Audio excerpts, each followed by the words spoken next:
जय हिंद साथियों। तो हमने पिछले वीडियो में ये देखा था कि लेंस कार्य कैसे करते हैं और लेंस की क्रिया क्या होती है।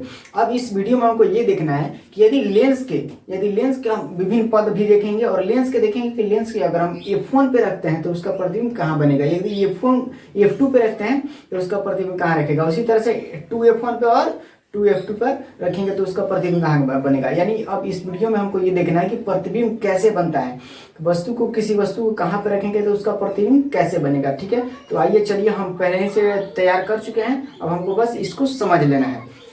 तो देखिए, इसको समझने में कुछ नहीं, जैसे हमने प्रकाश के परावर्तन में हम समझाए थे, इससे थोड़ा सा बड़ा था, उसमें आप अच्छे तरीके से समझे थे कि नहीं, सेम उसी तरीके से इसमें भी आपको हम समझाने वाले हैं। सबसे पहले आपको ये आसान वाला है, F1 पर रखेंगे तो अनंत पर, और यदि अनंत पर रखेंगे तो F2 पर, कोई दिक्कत हुआ। उसके बाद 2F1 पर रखेंगे तो 2F2 पर प्रतिबिंब बनेगा। आपको थोड़ा सा दिक्कत हुआ होगा यही याद करने में, ये वाला तीनों, यानी ये और ये, तो कुछ नहीं, आपको सबसे पहले लेंस और F1 पे रखना है तो उसका प्रतिबिंब पीछे बनेगा, यानी वस्तु के पीछे बनेगा, यानी यहाँ पे वस्तु है तो इसके पीछे बनेगा। F1 तथा 2F1 पर रखें तो 2F2 तथा अनंत के बीच। ठीक है, अगर 2F1 तथा अनंत के बीच अगर हम किसी वस्तु को रखते हैं, 2F1 तथा अनंत के बीच किसी वस्तु को रखेंगे तो 2F2 तथा F2 के बीच, यानी 2F2 तथा F2 के बीच यहाँ पे बनेगा। ठीक है, उसके बाद हमको ये देखना है कि प्रतिबिंब की स्थिति क्या होगी, यानी कब वास्तविक बनेगा, कब सीधा बनेगा। तो जब भी हमारा आभासी बनेगा, आभासी कब बनेगा, अब एक ही बार आभासी बनता है, कब, जब वस्तु के पीछे, यानी वस्तु के जब पीछे बनेगा तभी हम आभास करेंगे। अब आगे थोड़ी दिखेगा, हमको पीछे नहीं दिखेगा, आगे ही न दिखेंगे हम, तो आभास करते हैं कि पीछे बना होगा। तो ठीक है, यहाँ पे जब प्रतिबिंब वस्तु के पीछे बनेगा तो आभासी बनेगा, बाकी सब में आपका वास्तविक बनता है, सब में वास्तविक बनेगा। अगर कहीं आपको एक पूछेगा कि यदि हम वस्तु को लेंस तथा F1 पर रखेंगे तो उसका प्रतिबिंब वस्तु के पीछे बनता है, तो वो प्रतिबिंब कैसा बनेगा, आभासी बनेगा। उसके बाद जो भी आपको पूछ देगा आप उसमें डायरेक्ट वास्तविक लगा दीजिएगा। ठीक है, और जब आभासी बनेगा तब पता एकदम सीधी सी बात है कि सीधा बनेगा, यानी जब आभासी बनेगा जब आपका सीधा बनेगा। उसके बाद सब आपको उल्टा पर टिक मार देना है, बिना देखे उल्टा पर टिक मार देना है। ठीक है, अब बात आती है बड़ा कब बनेगा, बहुत बड़ा कब बनेगा, यानी अब हमको देखना है कि इसका आकार कैसा बनेगा, कब बड़ा बनेगा और कब छोटा बनेगा। तो एकदम आसानी से हम आपको समझा रहे हैं। तो देखिए, सबसे पहले आपको देखना है कि बहुत बड़ा, यानी सबसे बड़ा कहाँ पे बन रहा है, सबसे बड़ा हमारा F1 पर बन रहा है, यानी सबसे बड़ा जब हमारा प्रतिबिंब बनेगा ना वो यहीं पे बनेगा, यहाँ पे जो प्रतिबिंब बनेगा सबसे बड़ा बनेगा। तो आपको ये याद हो जाएगा ना, सबसे बड़ा प्रतिबिंब F1 पर बनता है। और उसके बाद बराबर देख लीजिए, बराबर किस पे बनता है, बराबर हमारा 2F1 पर, यानी यहाँ पे बराबर बना और यहाँ पे सबसे बड़ा।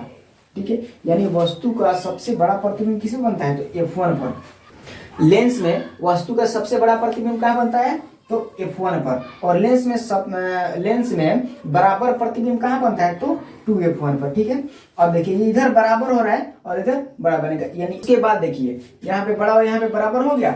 अब बड़ा देखना है, कब बड़ा बनेगा, कब बराबर बनेगा, कब छोटा बनेगा और कब बहुत छोटा बनेगा। तो देखिए उसके बाद हम बारी बारी से देखते जाते हैं। यहाँ पे बहुत बड़ा हो गया, उसके बाद हमारा देखिए लेंस तथा F1, ये हमारा लेंस तथा F1 के बीच, इधर हमारा बड़ा बनते जाएगा, यानी बहुत बड़ा बना, उसके बाद थोड़ा बड़ा बनेगा। ठीक है, इधर बड़ा बनेगा, F1 के बाद हम किसी वस्तु को रखेंगे तो उसका प्रतिबिंब बड़ा ही बनेगा, लेंस और F1 के बीच बड़ा, यानी यहाँ पे बहुत बड़ा, उसके बाद यहाँ पे बड़ा, और F1 अब आ जाता है। अब F1 तथा 2F1, यानी F1 तथा 2F1 के बीच भी बड़ा बनेगा, क्योंकि यहाँ पे बहुत बड़ा बना तो उससे उधर गए लेंस की तरफ गए तो बड़ा बना। सेम उसी प्रकार बहुत बड़ा बना, उससे थोड़ा सा और इधर आएंगे तो थोड़ा बड़ा बनेगा कि नहीं, थोड़ा बड़ा बनेगा। उसी तरह से 2F1 पर जो हमारा प्रतिबिंब बनेगा वो बराबर। ये तो देखिए F1 पर और 2F1 पर हमारा प्रतिबिंब कैसा बनेगा, F1 पर बहुत बड़ा बनेगा, यहाँ पे बराबर बनेगा। यहाँ से अपना जगह से अगर उधर जाएंगे तो थोड़ा बड़ा बनेगा, उसके बाद थोड़ा बड़ा यानी छोटा होता जाएगा। उसी प्रकार हम यहाँ से इधर आएंगे तो और छोटा होता जाएगा। ठीक है, तो देखिए F1 तथा लेंस के बीच भी है, कहाँ है, लेंस तथा F1 के बीच कहाँ बना, बड़ा बना, यानी लेंस और तथा F1 के बीच हम वस्तु का जो प्रतिबिंब बनेगा कैसा बनेगा, बहुत बड़ा बनेगा, खाली बड़ा बनेगा। उसके बाद F1 के और 2F1 के बीच भी बड़ा बनता है। उसके बाद 2F1 और अनंत के बीच कैसा बनेगा, तो छोटा बनेगा। उसके बाद अनंत पर कैसा बनेगा, तो बहुत छोटा बनेगा। बस यही याद रखना है आपको। तो ये आपको याद हो गया, और इसी पे अब हमको देख लेना है लेंस सूत्र। तो लेंस सूत्र के लिए हम और अच्छा से उसको हम पहले फिगर बनाएंगे, उसके बाद आपको समझाएंगे। तो सबसे पहले इसको इरेज कर लेते हैं। तो चलिए हम फिगर भी बना चुके हैं, ताकि आपको वीडियो में बनाएंगे तो थोड़ा लेट होगा, तो हम पहले से ही फिगर बना दिए। अब इस फिगर को आपको समझ लेना है और इसी में देख लेना है कि लेंस सूत्र हमारा कैसे बन रहा है। तो देखिए ये हमारा एक उत्तल लेंस है, ठीक है, ये हमारा उत्तल लेंस है, ठीक है, उत्तल लेंस है। इसके बाद एक वस्तु को हम रखें F1 तथा F2 के बीच। तो अभी हम बताएं कि F1 और F2 के बीच यदि किसी वस्तु को रखते हैं तो उसका प्रतिबिंब कहाँ बनता है, तो 2F1 और अनंत के बीच बनता है, ठीक है। देखिए जो पहले टॉपिक हम पढ़ाए थे ना, उसको आपको रट लेना है, बाकी जितना समझाना था उतना हम समझा दिए।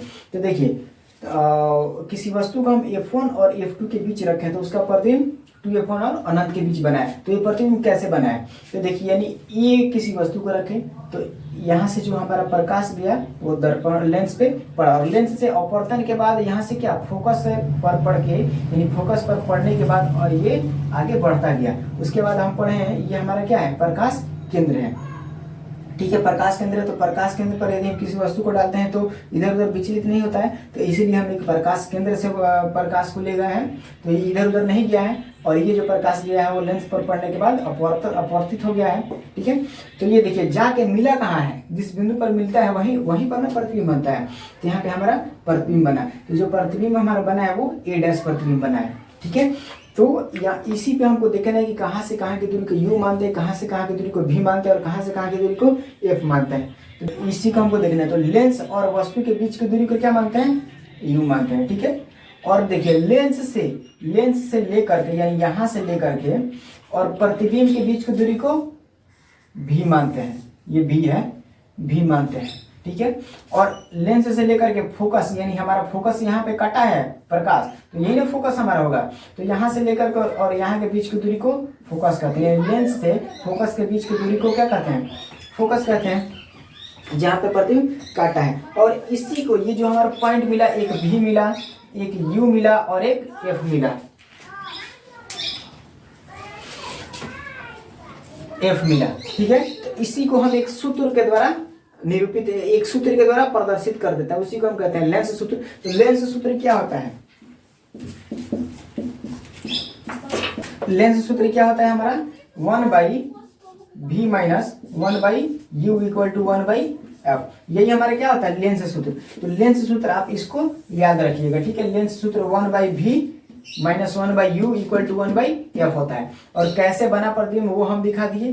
V कहाँ से कहाँ की दूरी को कहते हैं, तो लेंस से प्रतिबिंब के बीच की दूरी को V कहते हैं, और लेंस से वस्तु के बीच की दूरी को V कहते हैं, लेंस से फोकस के दूरी के बीच को F कहते हैं, ठीक है। और इसी को एक सूत्र के द्वारा व्यक्त कर दिया जाता है, उसको हम लेंस सूत्र कहते हैं, ठीक है। तो लेंस सूत्र हमारा हो गया।